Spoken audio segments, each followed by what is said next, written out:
പീതാംബരങ്കരവിരാജിതശങ്കരക്രകൗമോദഗീതരതിജങ്കരുണാസമുദ്രം രാധാസഹായമതിസുന്ദരമന്ദഹാസം വാതാലയേശമനിശം പ്രതിഭാവയാമി. നമസ്കാരം. സനാതനധർമ്മ സംഹിതകൾ പങ്കുവയ്ക്കാനായുള്ള ചാനലായ നാദശ്രീയിലേക്ക് എല്ലാവർക്കും സ്വാഗതം. പേര് ചാനൽ സബ്സ്ക്രൈബ് ചെയ്യാനും ലൈക്ക് ചെയ്യാനും ഓർമ്മപ്പെടുത്തിക്കൊള്ളുന്നു. ശ്രീമദ് ഭാഗവത സാരചിന്തയിൽ ഭാഗവത ധർമ്മമാണ് നമ്മൾ പറഞ്ഞുകൊണ്ടിരിക്കുന്നത്. പൊതുവായിട്ട് ഹരി പറഞ്ഞു, ഭക്തി ഉണ്ടാവുക എന്നുള്ളത് തന്നെയാണ്. അത് ഏതൊക്കെ തരത്തിലാണ് എന്ന് ആദ്യം കവി പറഞ്ഞു, പിന്നെ ഹരിയാണ് ഏതൊക്കെ തരത്തിലുള്ളതാണെന്ന് പറഞ്ഞത് ഹരി. അതിനെ തുടർന്ന് മായ എന്താണെന്ന് അന്തരീക്ഷൻ പറഞ്ഞു, ഇല്ലാത്തതും ഉണ്ട് എന്ന് തോന്നുന്നതും. അതിനെ എങ്ങനെ തരണം ചെയ്യുന്നു പ്രബുദ്ധൻ പറഞ്ഞു. പ്രപഞ്ചം നശ്വരവും താൽക്കാലികവുമാണ് എന്ന ബോധം ഉണ്ടാവൽ തന്നെയാണ് മായയെ കടക്കാനുള്ള മാർഗം. എല്ലാം ഈശ്വര നിശ്ചയപ്രകാരമാണെന്നല്ലാണ്ട് നമ്മൾ മുഴുവൻ അടിമുടി പ്ലാൻ ചെയ്തിട്ടല്ല A to Z എന്നാൽ പ്ലാൻ വേണം. പക്ഷെ അത് തന്നെയാണ് ഒക്കെ എന്നും അത് നടക്കും എന്നും വിചാരിക്കരുത്. ഒരു ഈശ്വര നിശ്ചയത്തിനനുസരിച്ചാണ് നടക്കുന്നത്. നമ്മുടെ പ്ലാൻ 100% ഈ ഒരു അറിവാണ് ചുരുക്കി പറയാച്ചാൽ മായയെ കടക്കാൻ വേണ്ടത്. പറയാണെന്ന് വെച്ചാൽ കുറേ പറയാനുണ്ട്. ഈ 4 നമ്മൾ പറഞ്ഞു കഴിഞ്ഞു. മായ, അതിനെ കടക്കാനുള്ളത് അപകടധർമ്മം, ഏത് തരത്തിൽ ഉത്തമവും മധ്യമവും എന്നുള്ളത്. ഇനി അടുത്തതായിട്ട് ഈ നാരായണൻ എന്ന് പറഞ്ഞാൽ എന്താണ് എന്ന് ചോദിക്കുകയാണ്. നിമി ചോദിച്ചു എന്ന് പറയുന്നു നാരദൻ വസുദേവരോട്. നാരായണാഭിധാനസ്യ ബ്രഹ്മണ പരമാത്മന നിഷ്ഠാമർഹതനോ ഭക്തിം ബ്രൂയം യൂയം ഹി ബ്രഹ്മവിത്തമ. ബ്രഹ്മവിത്തമന്മാരായിരിക്കുന്ന ഈശ്വര കാര്യങ്ങൾ അറിയുന്ന അങ്ങ് നിങ്ങൾക്കത് പറഞ്ഞു തരാൻ കഴിയുമെന്ന പ്രതീക്ഷയിൽ ഞാൻ ചോദിക്കുകയാണ്. ശരിക്കും പറയാച്ച ഈ നാരായണൻ എന്താണ്? നമ്മളൊക്കെ എപ്പോഴും ചെല്ലണ നാമമാണ് നാരായണ നാമം. ഇതിൽ മാഹാത്മ്യം എത്രയാണെന്ന് പറഞ്ഞാൽ അറിയില്ല. നാരായണനാമം കൊണ്ട് മാത്രം ഒരാൾക്ക് സിദ്ധി നേടാമെന്നാണ് ഒരു ഉപദേശപ്രകാരം എടുത്തിട്ട് നാരായണ ചൊല്ലുക. ജീവനാന്തം അത് ശരിക്കും ഉപാസിച്ചാൽ വേറെ ഒന്നും വേണ്ട അത്രേ നമുക്ക്. ശിവായാലും നാരായണായെന്നുമായാലും ഒരുപാട് പഠിക്കുക, ഇതൊക്കെ വെറുതെ ഇതൊക്കെ ഒന്ന് തന്നെയാണ് പറയണത്. ഇപ്പം നമ്മൾ എന്തൊക്കെ പറഞ്ഞു ഒക്കെ ഒന്നിലേക്ക് എത്തണത്. അപ്പോൾ ഈ നാരായണൻ എന്നുള്ള ആ ഒരു വാക്ക് ശരിക്കും എന്തിനെ കാണിക്കുന്നു എന്നാണ് ഇവിടെ ചോദ്യം. പിപ്പലായനൻ എന്ന നവയോഗിയാണ് 5ാമത്തെ മറുപടി പറയണത്. ഇവിടെ പറഞ്ഞു, സ്ഥിത്വ പ്രളയഹേതുരഹേതുരസ്യ യത് സ്വപ്നജാഗര തുഷുപ്തിഷു സദ്ഭയിച്ച ദേഹേന്ദ്രിയാസു ഹൃദയാഭിചരന്തിയേന സഞ്ജീവിതാനി തദവേഗി പരന്നരേന്ദ്ര. ഈ നാരായണൻ എന്നുള്ള വാക്കിനെ ശരിക്ക് പറയുകയാണെങ്കിൽ ശരിക്കും വിഷ്ണു എന്നൊരർത്ഥമാണ് നമ്മൾ ധരിച്ചു വെച്ചത്. തെറ്റാണ്. ഇപ്പം എന്താ അങ്ങനെ പറയണം?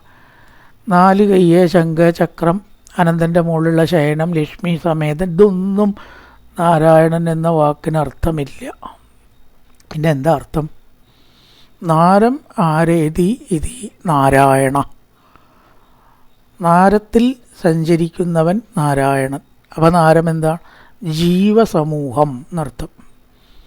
എല്ലാ ജീവസമൂഹങ്ങളിലും സഞ്ചരിക്കുന്ന ആത്മാവിനെയാണ് എന്തു പറയുക? നാരായണൻ. അപ്പം ആ വാക്ക് ശിവന് ചേർക്കാം. ഇനി ഒരാൾക്ക് ബ്രഹ്മാവിനെ ചേർക്കാൻ ഇഷ്ടച്ചാൽ ചേർക്കാം, സുബ്രഹ്മണ്യന് ചേർക്കണച്ചാൽ ചേർക്കാം. ഗണപതിയെക്കുറിച്ച് നാരായണായ നമ എന്ന് പറഞ്ഞ് ഏത്തട്ടാൽ ഒരു തെറ്റുമില്ല. ഒരുപക്ഷെ ഇതുവരെ ആരും ചിന്തിക്കാത്തൊരു കാര്യമാവും അത്. അങ്ങനെയുണ്ടോ? അങ്ങനെയുണ്ട്. ഏത് ഈശ്വരനെയാണ് നമ്മൾ ഈശ്വരനായിട്ട് കാണുന്നത് വെച്ചാൽ ആ സങ്കല്പത്തിനൊക്കെ ചേരണ പേരാണ് നാരായണൻ. നാരം ആരേതി ഇതി നാരായണ. ജീവസമൂഹത്തിൽ കുടികൊള്ളുന്നത് എന്തോ, അവൻ ഏതോ, അത് നാരായണൻ. വിഷ്ണുവായിട്ട് കാണേണ്ടവർക്ക് അങ്ങനെ കാണാം, അത്രയേ ഉള്ളൂ. അവർ ശിവക്ഷേത്രത്തിൽ ചെന്നിട്ട് നമ്മൾ നാരായണ എന്ന് ചൊല്ലിയാലോ ഒരു തെറ്റുമില്ല, യാതൊരു തെറ്റുമില്ല. ഇയാളെന്താ എങ്ങനെ ചെല്ലണ? ശിവക്ഷേത്രത്തിൽ വന്നിട്ട് നാരായണേ ചെല്ലുക, എന്താ ചെല്ലുക? പരമാത്മാവാണ് ശിവൻ, ആ അർത്ഥേ നാരായണനുള്ളൂ. എവിടെയാ 4 കയ്യും ശംഖും ചക്രവും അർത്ഥം പറഞ്ഞിരിക്കണ നാരായണന്? അങ്ങനെ ഒരർത്ഥം അതിനില്ല. ഇനി നാരായണൻ്റെ ക്ഷേത്രത്തിൽ, വിഷ്ണു ക്ഷേത്രത്തിന് നമഃശിവായ ചൊല്ലിയാലോ അതും ഒരബദ്ധമില്ല. എന്താ കാരണം? ശിവൻ എന്ന് പറഞ്ഞാൽ മംഗളം കൊടുക്കുന്ന ആൾ എന്നർത്ഥമേ ഉള്ളൂ. എവിടെയാ ചന്ദ്രക്കലയും പാമ്പും കഴുത്തിലിട്ട ആൾ എന്ന് വ്യാഖ്യാനിച്ചിരിക്കണം ശിവ പദത്തിന്? അതേ വ്യാഖ്യാനമൊന്നുമില്ല. ശിവൻ എന്ന് പറഞ്ഞാൽ മംഗളം കൊടുക്കുക. ഗുരുവായൂരപ്പൻ എല്ലാവർക്കും മംഗളം കൊടുക്കുന്ന ആളല്ലേ. സുബ്രഹ്മണ്യൻ എല്ലാവർക്കും മംഗളം കൊടുക്കുന്ന ആളാണ്. എല്ലാ ദൈവങ്ങൾക്കും ചേരുന്ന പേരാണ് ശിവൻ, നാരായണൻ. അങ്ങോട്ടും ഇങ്ങോട്ടും മാറ്റി പ്രയോഗിച്ചു എന്നത് ഒരു വിധത്തിലും തെറ്റാവുന്നില്ല. ഇവിടെ ഇപ്പം നാരായണനെ കുറിച്ചാണ് കേട്ടോ പറയണം. നാരായണൻ എല്ലാ ശരീരത്തിൻ്റെ ഉള്ളിലുമുള്ള ആത്മാവാണ് എന്നാണ് അതിനെ ശരിക്ക് അർത്ഥപ്രകാരം പറയുന്നുള്ളൂ. പരമാത്മാവ്. പിന്നെ ഒരു അർത്ഥം കൂടിയുണ്ട്, വെള്ളത്തിൽ ശയിക്കുന്നവൻ. അവിടെ വിഷ്ണു എന്നുള്ള അർത്ഥമാണ് വരിക, വെള്ളത്തിൽ ശയിക്കുന്നവൻ. ഇവിടെ പറഞ്ഞിരിക്കുന്നത് ലോകം ഉണ്ടാക്കിയതാരോ, സ്ഥിതി നിലനിർത്തണതാരോ, അതാണ് സ്ഥിതി. ഉദ്ഭവം എന്ന് പറഞ്ഞാൽ സൃഷ്ടി, പ്രളയം എന്ന് പറഞ്ഞാൽ നാശം. ലോകത്തിൻ്റെ സൃഷ്ടി, സ്ഥിതി, സംഹാരം ഇതിന് കാരണക്കാരൻ ആരോ? ഹേതു, കാരണക്കാരൻ. സ്ഥിത്ഭവപ്രളയ ഹേതു. അപ്പം തന്നെ പറഞ്ഞു അഹേതു ആണെന്ന്. ഇത് വലിയ കഷ്ടമാണല്ലോ. ഭഗവാനാണ് പ്രപഞ്ചത്തെ രക്ഷിച്ച് സംഭരിക്കുന്നത് എന്നും പറയുക, അതിന് കാരണമാണ് എന്ന് പറഞ്ഞ് അപ്പം തന്നെ അഹേതു ആണെന്ന് പറയുക, കാരണം അല്ല എന്നും പറയും. ശാസ്ത്രനാമത്തിലൊക്കെ അങ്ങനെ വിപരീതങ്ങൾ ഇഷ്ടം പോലെ ഉണ്ട്. അണു ബൃഹത്ത്, ചെറുതാത്രയും ഭഗവാൻ, വലുതുമാണ് ഭഗവാൻ. രണ്ടും ശരിയാണ്. എത്ര ചെറുതാവാനും കഴിയും, എത്ര വലുതാവാനും കഴിയും. അതാണ് അണുർ ബൃഹത്ത്. ബൃഹത്ത് എന്ന് പറഞ്ഞാൽ വലുത്.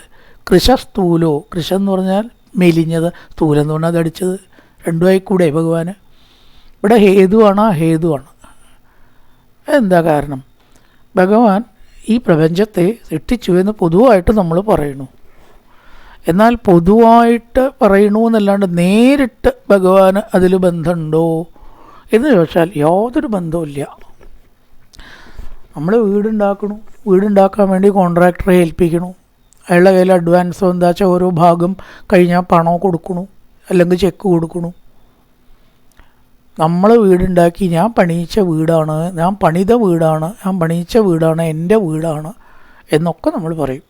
പക്ഷേ നമ്മളതിലൊരു കല്ല് പോലും വെച്ചിട്ടില്ല, ഒരു ചട്ടുകം സിമൻറ്റ് പോലും ഇട്ടിട്ടില്ല. ഉണ്ടോ? ചെയ്തതൊക്കെ ആരാണ്? പണിക്കാരാണ്. ആ പണിക്കാരെ നോക്കി നടത്തിയതോ കോൺട്രാക്ടറാണ്. കോൺട്രാക്ടറും നേരിട്ട് പണിതിട്ടില്ല, ഉടമസ്ഥനും പണിതിട്ടില്ല. പക്ഷെ വീടാരുടെയാണ്? വീട് ഉടമസ്ഥൻ്റെയാണെന്നാണ് പറയുക. എൻ്റെ വീട് എന്നല്ലാണ്ട് ആരെങ്കിലും പറയാൻ പറ്റുമോ? പക്ഷെ എൻ്റെ വീട് ഇതുപോലെ ഭഗവാൻ പ്രപഞ്ചം സൃഷ്ടിക്കുന്നു, പക്ഷേ നേരിട്ടല്ല. അവിടെയാണ്. അതുകൊണ്ട് ഭഗവാൻ സൃഷ്ടികർത്താവല്ല എന്ന് പറഞ്ഞുകൂടാ. ഈ വീട് ആരുണ്ടാക്കിയത്? ആരുടെ വീട്? ഇന്നാളുടെയാണ്. അത് നേരിട്ട് പണിതുണ്ടോ? ഇല്ല. ഇതേപോലെ ഭഗവാൻ മൂലമാണ് ഇതൊക്കെ ഉണ്ടായത്. മൂലമാവുന്നേ ഉള്ളൂ, നേരിട്ട് പ്രവൃത്തി എടുക്കണില്ല. അപ്പോൾ ഭഗവാനല്ലേ കാരകൻ? അതെ. നേരിട്ട് പണിയെടുക്കണുണ്ടോ? ഇല്ല. പണിയെടുക്കണത് പിന്നെ ആരാ? മായ. ഇവിടെ കോൺട്രാക്ടറുടെ സ്ഥാനം മായയ്ക്കാണ്. മായയോട് ഏൽപ്പിക്കുകയാണ്. അങ്ങനെ ഏൽപ്പിച്ചില്ലെങ്കിൽ വീടുണ്ടാവില്ല, അല്ല പ്രപഞ്ചം ഉണ്ടാവില്ല. അപ്പോൾ ഭഗവാൻ കാരണമാണ്. എന്നാൽ ഭഗവാന് നേരിട്ട് ബന്ധമുണ്ടോ? അതാണ് അഹേതു. മനസ്സിലായില്ലേ? അപ്പോൾ നേരിട്ടല്ല ചെയ്തതെങ്കിലും താൻ കാരണമാണ്. താൻ കാരണമാണെങ്കിലും നേരിട്ട് ബന്ധമില്ലാത്തത് കൊണ്ട് ഹേതു ആണ് എന്നും പറയാം, ഹേതു അല്ല എന്നും പറയാം. അപ്പോൾ പ്രപഞ്ചത്തിനെ സൃഷ്ടിച്ചത് ആരോ, എന്നാൽ അതിൽ നേരിട്ട് ബന്ധമില്ലാത്തത് ആരോ, അതാണ് നാരായണൻ. ഒരു വ്യാഖ്യാനം. നിത്യുദ്ഭവ, സ്ഥിതി, നിലനിർത്തൽ, ഉത്ഭവം, ഉണ്ടാവല്, പ്രളയം, നാശം. ഇതിന് ഹേതുവും അഹേതുവും. ഇനി അടുത്തത് രണ്ടാമത്തെ വരി തന്നെ പറഞ്ഞു. യത് സ്വപ്ന ജാഗര സുഷിപ്തിസു സത് ബഹിശ്ച. സ്വപ്ന, ജാഗര, സുഷുപ്തി, മൂന്നെണ്ണാണ് പറഞ്ഞത്. എന്താണ് സ്വപ്നം? നമ്മൾ ഉറങ്ങുമ്പോൾ കാണുന്നത് തന്നെ, വേറൊന്നുമല്ല. പിന്നെ ജാഗരം എന്ന് പറഞ്ഞാൽ ഉണർന്നിരിക്കുക, ഉറങ്ങാണ്ടിരിക്കുക. സുഷുപ്തി എന്ന് പറഞ്ഞാലോ സ്വപ്നമില്ലാത്ത ഉറക്കം. സ്വപ്നമുള്ള ഉറക്കം ശരിക്കും ഉറക്കമല്ല എന്നാണ്. മനസ്സ് ചലിക്കുന്നുണ്ട്. സ്വപ്നത്തോട് കൂടിയിട്ടുള്ളതിനെ നമ്മൾ സ്വപ്നാവസ്ഥ എന്ന് പറയും. സ്വപ്നമല്ലാത്ത ഉറക്കം എന്തോ അതാണത്രേ സുഷുപ്തി. ശരിക്കുള്ള സുഷുപ്തി ഉറക്കം അതാണ്. സ്വപ്നമൊന്നും കാണാത്ത ഉറക്കത്തിനെ നമ്മൾ ശരിയായ ഉറക്കം അല്ലെങ്കിൽ സുഷുപ്തി എന്ന് പറയാം. ഇവിടെ ഇപ്പം എന്താ പറഞ്ഞു വരുന്നത് വെച്ചാൽ, ഉണർന്നിരിക്കണ അവസ്ഥ, ഉറങ്ങിയ അവസ്ഥ, സ്വപ്നാവസ്ഥ, ഈ മൂന്നെണ്ണമാണ് സാധാരണ ഒരാൾക്ക് ഉണ്ടാവുക. നമ്മളിപ്പോൾ ഉണർന്നിരിക്കണു, രാത്രി ഉറങ്ങി. അതിന് രണ്ട് വിധത്തിലുള്ള സ്വപ്നത്തോട് കൂടിയ ഉറക്കവും സ്വപ്നത്തോട് കൂടാത്ത ഉറക്കവും അല്ലേ, രണ്ട് തരത്തിലുള്ള ഉറക്കമുണ്ട്. പിന്നെ ഉണർന്നിരിക്കുക, ഈ മൂന്നവസ്ഥ. എന്നാൽ നാലാമത് ഒരവസ്ഥ മനസ്സിനുണ്ട്. അതെന്താ? അത് ഈശ്വരഭാവത്തിൽ വർത്തിക്കുന്ന ഒരു രീതിക്കാണ് അത് പറയുക. അതിനാണ് തുരീയ അവസ്ഥ. തുരീയം എന്ന് പറഞ്ഞാൽ സംസ്കൃതത്തിൽ നാലാമത്തെ എന്നർത്ഥമാണ്. പ്രഥമ, ദ്വിതീയ, തൃതീയ, തുരീയ അവസ്ഥ. നാലാമത്തെ അവസ്ഥയ്ക്കാണ് ഇവിടെ തുരീയ അവസ്ഥ എന്ന് പറയുന്നത്. അത് ആർക്കേ ഉണ്ടാവുള്ളൂ, എല്ലാവർക്കും ഉണ്ടാവില്ല. ഈശ്വര ധ്യാനത്തിൽ കുറച്ച് മുന്നേറിയവർക്ക്, ധ്യാനമാർഗത്തിൽ സഞ്ചരിച്ചവർക്ക് ചിലപ്പോൾ അനുഭവപ്പെട്ടിരിക്കാം. ഭക്തിയുടെ മാർഗത്തിൽ സഞ്ചരിക്കുന്നവർക്കും അനുഭവപ്പെട്ടിരിക്കാം. ഈശ്വരനോടുകൂടി വളരെയേറെ അടുക്കുന്ന ഒരവസ്ഥയാണ് തുരീയാവസ്ഥ. അപ്പോൾ നമുക്ക് എന്തുണ്ടാവും? ഒരുപാട് അകലിച്ച പ്രപഞ്ചത്തിൽ നിന്നുണ്ടാവും, വളരെയേറെ അകലിച്ച. രണ്ടും കൂടി നടക്കില്ല. പടിഞ്ഞാട്ടും കിഴക്കോട്ടും ഒപ്പം പോകാൻ പറ്റുമോ? പടിഞ്ഞാട്ട് പോയാൽ പടിഞ്ഞാട്ടിനെ പറ്റുള്ളൂ, കിഴക്കോട്ട് പോയാലോ കിഴക്കോട്ട് പോകാനേ പറ്റൂ. ഒരാൾക്ക് പടിഞ്ഞാട്ടും കിഴക്കോട്ടും പോകണം എന്ന് വെച്ചാൽ നടക്കില്ല. ഇതുപോലെയാണ് ഈശ്വരഭാവത്തിലേക്ക് തീവ്രമായിട്ട് മനസ്സിനെ കൊണ്ടുപോയാൽ നമുക്ക് പ്രപഞ്ചത്തിനോട് കൊണ്ടുപോകാൻ പറ്റില്ല. അപ്പോൾ പ്രപഞ്ചം വേണ്ടേ? പ്രപഞ്ചം വേണ്ടെന്നല്ല, ആ ഈശ്വരനെ വിചാരിക്കുന്ന സമയത്ത് പ്രപഞ്ചം വേണ്ട, അത്രേ പറഞ്ഞുള്ളൂ. പ്രപഞ്ചമൊക്കെ വിട്ടിട്ട് ഈശ്വരനെ വിചാരിച്ചിരിക്കണം എന്നല്ല പറഞ്ഞത്. ഈശ്വര വിചാരം ചെയ്യുമ്പോൾ പ്രപഞ്ചം പറ്റില്ല. ആ ടൈമിൽ, പ്രത്യേക ടൈമിൽ പ്രപഞ്ചത്തിനെ നമ്മൾ കട്ട് ചെയ്യണം. കുറച്ച് നേരത്തേക്ക്, സ്ഥിരമല്ല കേട്ടോ. അങ്ങനെ ഉള്ള ഒരു ഭാവം ധ്യാനമാവട്ടെ, ഭക്തിയാവട്ടെ, നാമജപമാവട്ടെ, ഒക്കെ ഏത് മാർഗമാവാം. പ്രപഞ്ചത്തെ കട്ടായിട്ട് ഈശ്വരഭാവത്തിൽ വർത്തിക്കുമ്പോൾ ഒരു വല്ലാത്ത സുഖം നമുക്ക് തോന്നുന്നു. കഴിയുന്ന നേരം അങ്ങനെ ഇരിക്കാൻ പറ്റിയെങ്കിൽ ഇത്ര നന്നായിരുന്നു എന്ന് തോന്നിയാൽ അതാണ് എന്ത്? തുരീയാവസ്ഥ എന്ന് പറയുന്നത്. അപ്പോൾ ഉറക്കമാണോ? അല്ല. പ്രപഞ്ചബന്ധമുണ്ടോ? ഇല്ല. ഉണർന്നിരിക്കുകയാണോ? അങ്ങനെ പറയുകയ്യ. ഉണർന്നിരിക്കുകയാണെങ്കിൽ പ്രപഞ്ചചിന്തി ഉണ്ടാവും. അപ്പം ഇതൊന്നും അല്ലാത്ത നാലാമത്തെ അവസ്ഥയൊക്കെയാണ് എന്ത് പറയുന്നത്? നാരായണൻ ശോഭിക്കുന്നു. ആ അവസ്ഥയെ ശോഭിപ്പിക്കുന്നത് എന്തോ ആരോ, അത് നാരായണൻ. അതിൽ വിളങ്ങുന്നവനാണ് നാരായണൻ, അല്ലെങ്കിൽ പരമാത്മാവ്. വിഷ്ണു എന്നുള്ള അർത്ഥം അവിടെ ഇല്ല. ഭാഗവതം ഒരിക്കലും വിഷ്ണുപരമാണെന്ന് പറയാനൊന്നും വയ്യ. വിഷ്ണുവിൻ്റെ കഥയിൽ കൂടെ ലക്ഷ്യം വയ്ക്കുന്നത് എവിടേക്കാ അറിയോ? വിഷ്ണു അല്ലാത്ത ഈശ്വരനെ, ഒന്നുമല്ലാത്ത പരമാത്മാവിലേക്കാണ് ഭാഗവതം നമ്മളെ എത്തിക്കുന്നത്. അതിന് മാർഗമായിട്ട് വിഷ്ണു ഭക്തി നിർദ്ദേശിച്ചു തുടക്കത്തിൽ എന്ന് മാത്രം. തുടക്കത്തിൽ എന്ന് പറയുക നടുവിൽ. ആദ്യം എന്താ പറയുക? ജന്മാദ്യസ്യ ഏതാന്നാണ്. ആ ശ്ലോകത്തിൽ വിഷ്ണുവിനെ പറഞ്ഞിട്ടുണ്ടോ? ഇല്ല. സത്യം പരം ധീമഹി എന്നാണ് പറഞ്ഞിരിക്കണം. പരമമായ സത്യത്തെ ഞങ്ങൾ ധ്യാനിച്ചു കൊണ്ട് ഭാഗവതം തുടങ്ങി, വിഷ്ണുവിനെ അല്ല.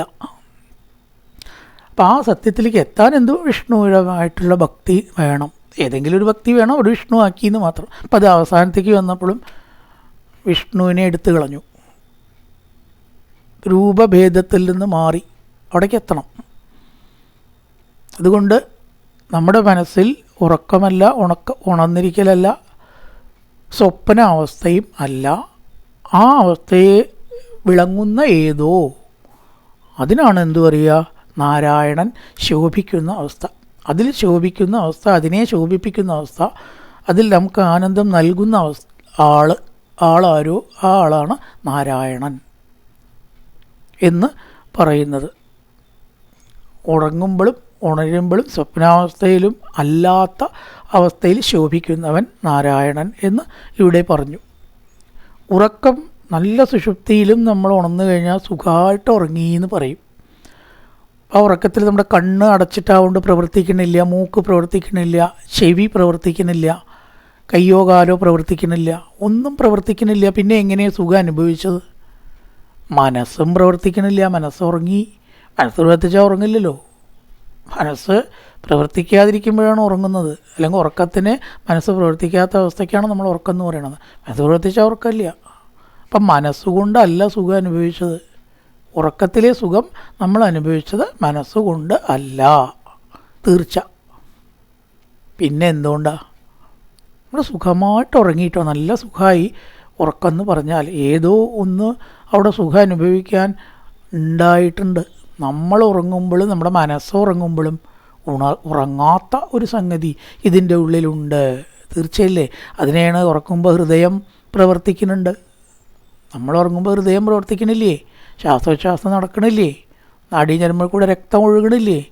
ഈ പ്രവർത്തനമൊക്കെ നടക്കണ്ട. കഴിച്ച ആഹാരമോ കൃത്യമായിട്ട് ദഹിക്കുന്നുണ്ട് അല്ലേ? കുഴപ്പമൊന്നുമില്ല വെച്ചാൽ, കുഴപ്പമൊന്നുമില്ലെങ്കിൽ രാത്രി കഴിച്ച ആഹാരം അയ്യോ നേരെ 8:30 എനിക്ക് എന്തെങ്കിലും വേണം.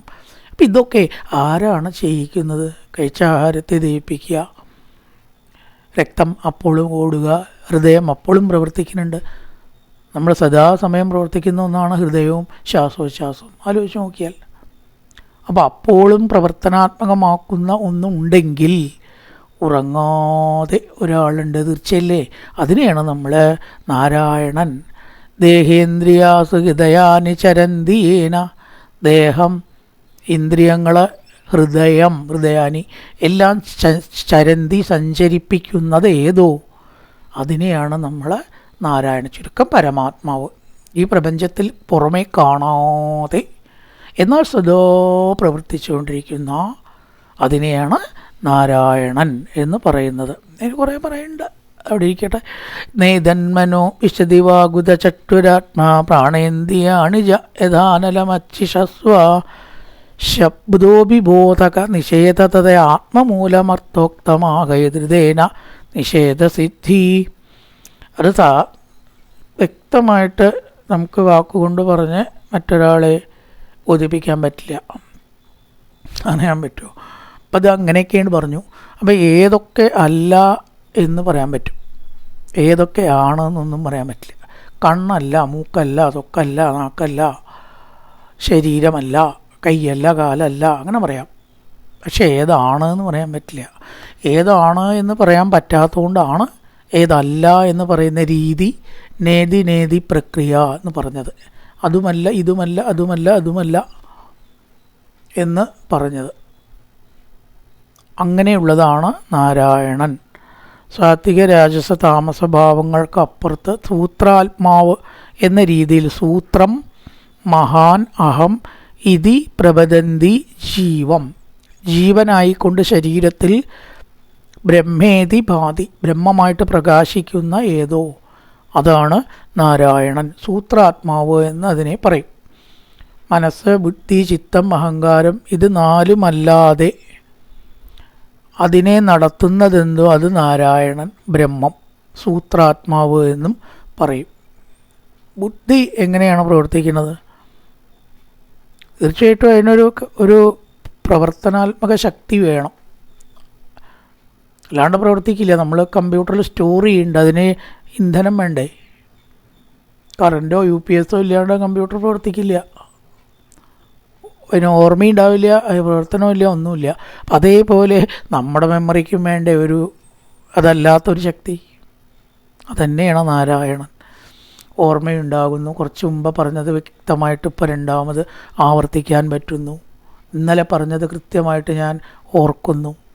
3:35 തന്നെയാണ് അയാൾ എന്നെ വിളിച്ചത്. ഇതൊക്കെ ഈ ശരീരത്തെ ചെയ്യിക്കുന്നത് ആരാണ്? ചിന്തിച്ച് നോക്കിയാൽ അത് തന്നെയാണ് നാരായണൻ. അത് ജനിക്കുകയോ മരിക്കുകയോ ചെയ്യുന്നില്ല. നാത്മാ ജജാനന മരിഷ്യതി, ജജാന മരിക്കുക, മരിഷ്യതി മരിക്കുക, രണ്ടും ഇല്ല. അതിന് ജനന മരണങ്ങളില്ല ആ നാരായണന്. അങ്ങനെ ഒരു ശക്തി തീർച്ചയായിട്ടും എങ്ങനെ വേണമെങ്കിലും തെളിയിക്കാം നമ്മുടെ ഉള്ളിൽ ഉണ്ട്. ഇപ്പോൾ രാത്രി 2-3 ആൾ ടോർച്ചടിക്കാണ്ട് നമുക്ക് എത്ര ദൂരം നടക്കാം എന്ന് നോക്കുക. ഇരുട്ടത്തൊരു പന്തയം വെച്ചു, ഒരു ഉദാഹരണം എടുക്കുക. അങ്ങനെ ഇവിടെ നടന്നു, പെട്ടെന്ന് അതിലത്തെ ഒരാൾക്ക് തോന്നി ടോർച്ച് ഒന്ന് അടിച്ചാൽ എന്താന്ന്. അപ്പം മുമ്പിലൊരു പാമ്പ് പടവും ഇരുത്തി നിൽക്കുന്നു. ഈശ്വര, ഈ ടോർച്ച് പഠിച്ചില്ലെങ്കിൽ കാര്യം ഘട്ടത്തിലാവില്ലേ? അല്ല, ഏതെങ്കിലും ഒരാളെ തീർച്ചയായിട്ടും ആ ചവിട്ടിയാളെ അത് കടിച്ച് ജീവനാശം വരെ വരുത്തുന്ന കാര്യമാണ്. അപ്പോൾ ആ ടോർച്ച് അടിക്കാൻ തോന്നിപ്പിച്ചതാരാ? ഒരു ശക്തി ഇതിൻ്റെ ഉള്ളിലുണ്ട്.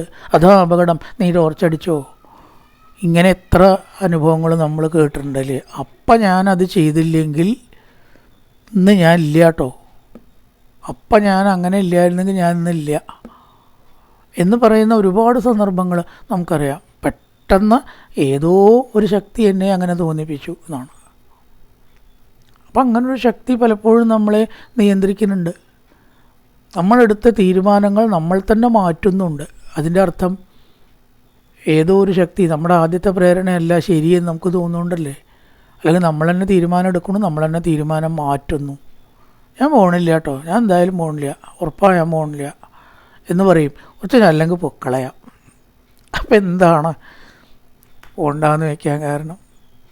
എന്താണ് പോകണമെന്ന് വയ്ക്കാൻ കാരണം? രണ്ടിനും കാരണമില്ല സത്യത്തിൽ. അപ്പോൾ ഏതോ ഒരു ശക്തി നമ്മുടെ തീരുമാനത്തെ അംഗീകരിക്കാതെ നമ്മളെ കൊണ്ട് മാറ്റിക്കുന്നുണ്ട്. എന്തോ ഒരു അസ്വസ്ഥത മനസ്സിന് തോന്നി. അപ്പോൾ ഒരു അശുഭ വാർത്ത കേട്ടു. ഇതാണ് രാവിലെ മുതൽക്ക് എനിക്കിന്ന് ശരിയല്ല എന്ന് തോന്നണം. അപ്പോൾ ആരാണ് ഉള്ളിലിരുന്ന് അസ്വസ്ഥത സൃഷ്ടിക്കുന്നത്? അപ്പോൾ നമ്മളറിയാത്ത ശാസ്ത്രത്തിൽ 6ാം ഇന്ദ്രിയം എന്ന് പറയുക ഇതിനെ. 6ാമതൊരു ഇന്ദ്രിയമുണ്ട്, തീർച്ചയായിട്ടും ഉണ്ട്. ആ ഒരു പ്രേരണ നമുക്ക് മനസ്സിലാവും. അത് കണ്ണോ മൂക്കോ തൊക്കോ നാക്കോ ചെവിയോ അല്ല. അത് പലപ്പോഴും ശരിയാവാറുമുണ്ട്. ഇതിനാണ് ഇങ്ങനെയൊക്കെയാണ് നാരായണനെ നമുക്ക് പറയാൻ പറ്റൂ. ഇപ്പോൾ ഒരു ബസ്സുണ്ട്, അതിൽ കയറിയില്ല, ഞാൻ പിന്നാലത്തെ ബസ്സിനേ ഉള്ളൂ. അപ്പം അവിടെ നേരത്തെ പോയിട്ട് അടുത്ത ബസ്സിന് പോയപ്പോഴാണ് കണ്ടത് മുമ്പിലത്തെ ബസ് ആക്സിഡൻ്റായി. അപ്പം അതിൽ കയറാതെ രക്ഷിച്ചതാരാ? ഒരു കാരണമില്ല. ഈശ്വരൻ അതിൽ പോണ്ട നീയേ. പക്ഷേ അടുത്ത ബസ്സിൽ പോകേണ്ട ആൾ ചിലപ്പോൾ ഈ ബസ്സിൽ കയറിയിട്ടുണ്ടാവും. അത് കിട്ടിയിട്ടോ എനിക്ക്, അത് ആക്സിഡൻ്റായി. അപ്പോൾ കഴിഞ്ഞു പോകേണ്ട ബസ്സിലത്തെ ആൾ മുമ്പിൽ പോയി അപകടം വരുത്തി. അതിൽ പോകേണ്ട ആൾ പിന്നത്തെ ബസ്സിൽ പോയി രക്ഷപ്പെട്ടു. ഇങ്ങനെയുള്ള അനുഭവങ്ങൾ ഏതൊരാൾക്കും എപ്പോഴെങ്കിലുമൊക്കെ ഉണ്ടായിട്ടുണ്ടാവും ഇല്ലേ? അപ്പം നമ്മളറിയാതെ കണ്ട് തന്നെ നമ്മളെ രക്ഷയായിട്ട് വരുന്ന, ചിലപ്പോൾ ശിക്ഷയായിട്ടും വരും കേട്ടോ. രക്ഷ മാത്രമല്ല, ശിക്ഷയായിട്ടും വരും. ആ ശക്തിക്ക് നമ്മളെ രക്ഷിക്കാനും കഴിയും. അങ്ങനെ പുറമേക്ക് കാണാതെ നമ്മളെ നിയന്ത്രിച്ചു കൊണ്ടിരിക്കുന്ന, നമ്മളെയല്ല പ്രപഞ്ചത്തെ മുഴുവനും നിയന്ത്രിച്ചു കൊണ്ടിരിക്കുന്ന ജനന മരണമില്ലാത്ത ഇതിനൊക്കെ കാരണമായ, എന്നാൽ കാരണമല്ലാത്ത ഹേതുവാണ് അഹേതുവാണ്, നേരിട്ട് ബന്ധമില്ല. അതിനെയാണ് നാരായണൻ എന്ന് പിപ്പലായനൻ പറഞ്ഞു കൊടുത്തു. ഇനി അടുത്തത് കർമ്മയോഗത്തെക്കുറിച്ച് അടുത്ത നവയോഗി ആവിർഹോത്രൻ പറഞ്ഞു കൊടുക്കുന്നതാണ്. കായേന വാചാ മനസേന്ദ്രിയർവാബ്ധ്യാത്മനാ വാ പ്രകൃതി സ്വഭാവാൻ കരോതി യത്യർത്ഥകലം പരസ്മൈ നാരായണായേതി സമർപ്പയാമി. ഓം പൂർണ്ണമദ പൂർണ്ണമിദം പൂർണ്ണാൽ പൂർണ്ണമുദച്യതേ പൂർണ്ണസ്യ പൂർണ്ണമാദായ പൂർണ്ണമേവാവശിഷ്യതേ. ഓം ശാന്തി ശാന്തി ശാന്തി. ഹരി ഓം ശ്രീ ഗുരുഭ്യോ നമഃ. ഹരി ഓം.